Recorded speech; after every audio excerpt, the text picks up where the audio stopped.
Welcome back, and if you're new, welcome. If you're like me and you love the outdoors, you may want to subscribe.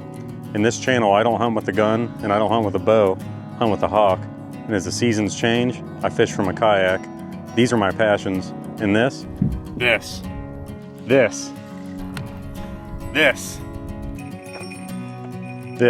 is fins and talons.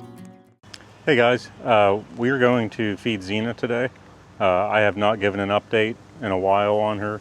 I've kind of just been waiting for the molt to kick in. You know, she's finally started to lose a few feathers, and we'll feed her first, and then we'll go over the feathers that she's dropped to this point. But it's super windy out here right now, so hopefully it doesn't mess up the audio at all. But I'll show you what we're feeding her today.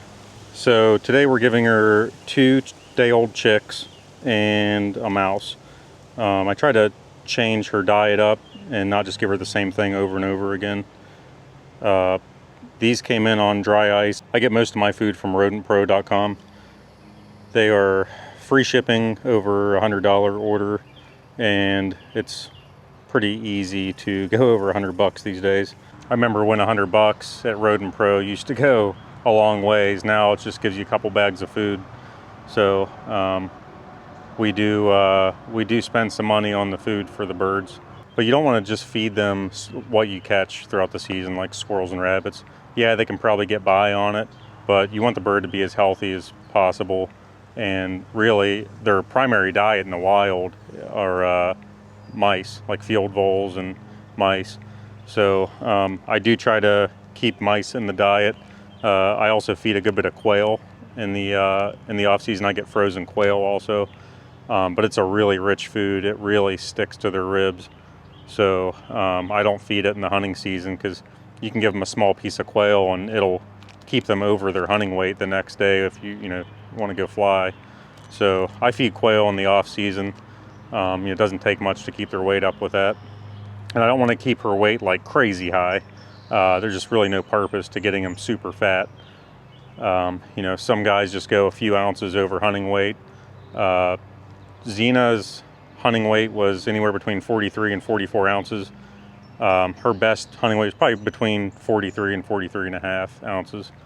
But right now she's at about 48 ounces. But you kind of get a hang of the weight management with the birds, especially once we get out of the cold months and we go into the molt and it warms up. And you weigh them, once a week, and you kind of get an idea how much you should be feeding at what temperatures. It sounds like a lot of work, but when you're working with a bird all the time and weighing her and all that, it's not that big of a deal. But like I've been getting by with 2 chicks and a mouse for a while. Maybe every few days I'll just do half of a medium-sized quail, and then just go back to the mice and the chicks, and then I'll throw a piece of rabbit in there that we got from our hunting season. Just keep it, keep the variety going for her. So I'm going to show you the food chute here. All right, so this is just a piece of PVC. It's just got the elbow here, and then it goes into a straight piece, and it goes right to a perch. It's basically just a log with like daisy mat, like a daisy mat rug you would find at Walmart. That's what I put on all my perches, and it works real well. But I put the food in here, 1 for ease, 2, I don't make a habit of going in and giving her food when I walk in there. I don't want her to think like, oh, he's going to give me food every time I walk into the building.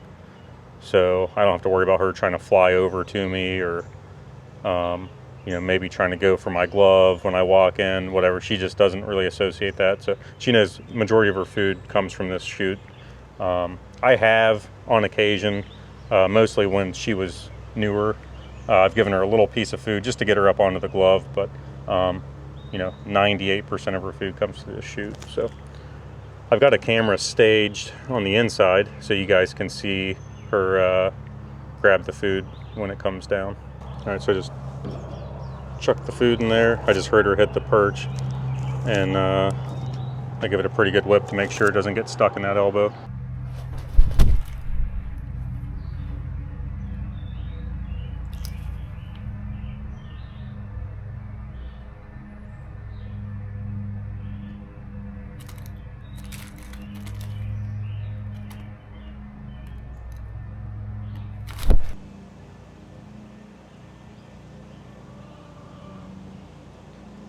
Looks like she already ate the mouse and the chick, so we'll see. She'll probably go back over. Yep. So she likes to grab the food from that perch, and then she flies right back to this perch here in the middle, and she likes to eat on that.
Alright guys, so you kind of saw there how she flies down to that lower perch where the food chute is, and then she'll take her food up to that higher log perch, and she likes to eat on that taller log perch. She has higher perches that she sleeps on and spends the majority of her time on, but they're basically just 2x4s on their side, so it's only a couple inches wide, and it's not as big of a surface for her to eat on, so I think that's why she likes to go to that large log perch. So it's nice to have different options. She's got 5 or 6 different perches in there to fly around to, so, and she's got her bath pan in there, so just different places for her to fly around to and keep her mind busy. And you know, when she eats, 90% of the time she's on that large perch. I have seen her eat real quick on that lower perch, but the higher they are, the safer they feel. So typically they want to be as high up as possible. But yeah, I'll just, you know, in the off season when she's molting, I'll just grab my chair. I got a chair down here, and I'll just sit here with her, you know, for half an hour or so every couple days and play on my phone or do whatever. If they don't see you after like a week or two and you're just throwing food in the chute and you walk in there, they freak out. It's like they're wild again. Who the heck are you? You know, kind of thing. These birds can revert back to the wild in a heartbeat. And, you know, when I eventually do release her, I don't know, that could be, you know, later this next season, or it could be 5 years from now. But, you know, they just go right back to the wild. So everything's based off of weight. And if I tried to put her up in a tree right now with her real high weight, she'd be gone, she'd fly off. So it's not like they're looking for a friend or anything. It's just everything's about food and survival. So we're gonna go up to the barn, and it's getting really windy. I hope the audio is not messed up. We're gonna go up to the barn, and that way you guys can definitely hear me. And we're just gonna go over the feathers that she's dropped so far. All right guys, we're up here at the barn, and here's some of the feathers Xena has molded up to this point. There are other smaller wing feathers and body feathers that she's dropped, but I didn't add them in this. These are just the wing and the tail. These are the tail feathers, and these are the classic juvenile tail feathers. This is one of the things we look for when we're trapping the birds. So you can see the bars here, and the adult feathers will be like a chestnut red, and typically you'll see a black band down at the bottom of the feathers. And you know, we just want a juvenile bird when we're trapping, so this is something that we look for. Now these are the wing feathers from the right wing, and these are the wing feathers from the left. And the way you can tell is, see how it's kind of rounded up here in the front, and then it kind of tapers off in the back. It's a lot like a like an airplane wing. Makes you wonder where they got the idea from, you know. But yeah, you can see how it's shorter on this side. That's the front of the feather. So it's in the wing like this, and it's just rounded, and the air goes through and then flows out above and below the tapered side there. So that's how we know which wing, which side it came from. Tapered like that, and if you look over here, it's kind of the same thing on this side, rounded in the front, tapered off in the back. So now what falconers do, the reason we hang on to these feathers, the tail feathers and the wing feathers, we don't worry about any of the smaller wing feathers or body feathers, is, see right here, these are broken off at the tips. And that's common, especially a first year bird, you know, when you're trying to get through the whole training thing, and the bird's trying to figure out, oh, Coco, get out of here. We're trying to do a video. She's got everything. Every time I do something in the barn or the house, she's always in my business. I can't, if I catch a few fish and come in here to clean them, I have to give her cut, or she'll bother me until she gets her piece of fish. But anyway, so this is not uncommon here, where these tips get broken. Now that doesn't bother the flight at all, but if we happen to, and I've always been fortunate, I've never had to, it's called imping. So if Xena would break one of her tail feathers this season, now it won't match up because she'll have a red tail this next hunting season. So it'll look a little weird, but if we want her to have a good clean flight when she's hunting, you know, we can always, it's an option. So we would try to match up this feather with the feather that she broke. She would be casted, wrapped up in the ABBA with the hood on, kind of like how she would be when we just trapped her. And we would cut this feather and try to match it up, and then the shafts will go into each other, and you use a little bit of glue, and it's called imping. And I've always been fortunate. I've never had to do it. I've seen where some falconers have, but it just depends, you know. And that's why we want to keep their weight up a little bit higher while they're molting, so they grow their new feathers cleanly, and they don't have any, it's called fret marks, where maybe their weight's lower than it should be during the molt, and something scares them, like let's say 4th of July, where like fireworks are going off, and you'll see like a little line there, and it's a weak spot on the feather, and there's a chance that feather could break, you know, the next hunting season. So it's an option. And then I also like to hang on to them. You know, I'll have a couple of apprentices this season, and let's say one of their, maybe they get a bird that they want to keep and it's already got a broken feather. You know, we can take one of Xena's feathers here and imp it. So it's just nice to have. And another thing with these feathers is, even us falconers that are licensed, we can't possess these feathers unless we have that bird. So let's say I release Xena and I get a Cooper's hawk. I need to, once I let her go, I need to give these feathers to a falconer that has a red tail, or I need to just toss the feathers out in the woods. So we can't possess feathers to birds we don't have, and they cannot be put on display. They're not for display purposes. And you know, I just keep them in my barn here in case anyone would need them for imping. All right, guys, I'm going to try to do a few more of these videos, just updates throughout the molt and what we're feeding her, and you know, just how she's doing, and try to keep track of.